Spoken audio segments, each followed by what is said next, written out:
Hier, 13 plaintes, 13 classements sans suite. Le parquet a dit circuler, il n'y a rien à voir. On a à cœur de rectifier quand on a été induit en erreur.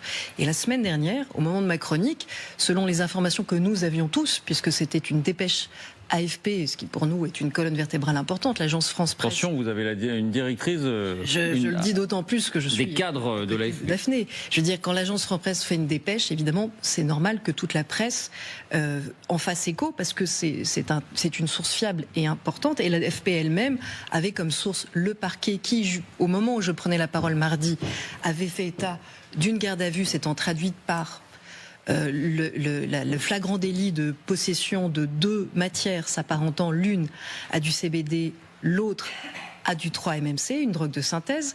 Et j'étais venue vous présenter un numéro de franc-tireur et des informations que nous maintenons, là pour le coup c'est nos informations et nous les maintenons, que nous n'avions pas divulguées avant, à savoir que nous avions des échanges et des mails de Rima Hassan qui, depuis il y a longtemps, il y a une dizaine d'années, s'inquiétaient de sa consommation de cocaïne et d'ecstasy, donc de drogue de synthèse.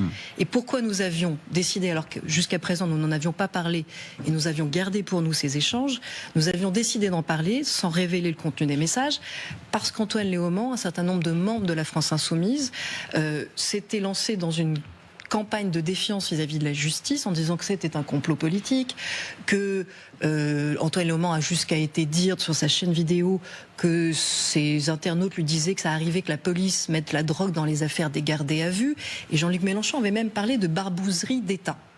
Et nous, on est un journal qui combattant justement ces techniques de défiance et de complotisme, et donc on a tenu à dire, et nous le maintenons, que les courriers que nous sommes en possession nous permettaient de croire à la vraisemblance de ce flagrant délit.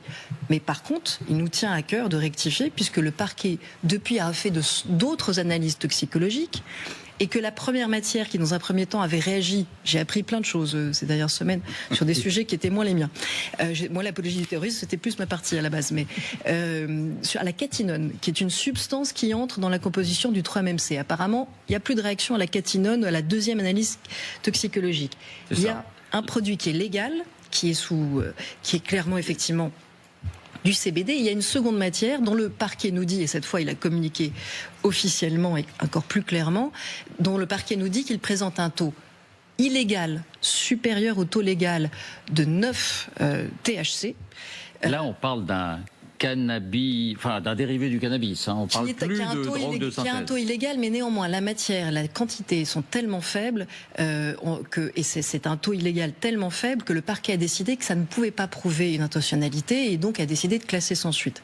Et donc, il nous tenait à cœur de rectifier, parce que encore une fois, on est là toujours pour informer, et quand on a été induit en erreur, il faut savoir le dire, même si tous nos confrères ont fait la même erreur, tous n'ont pas pris le temps de le dire, nous on tenait à le dire.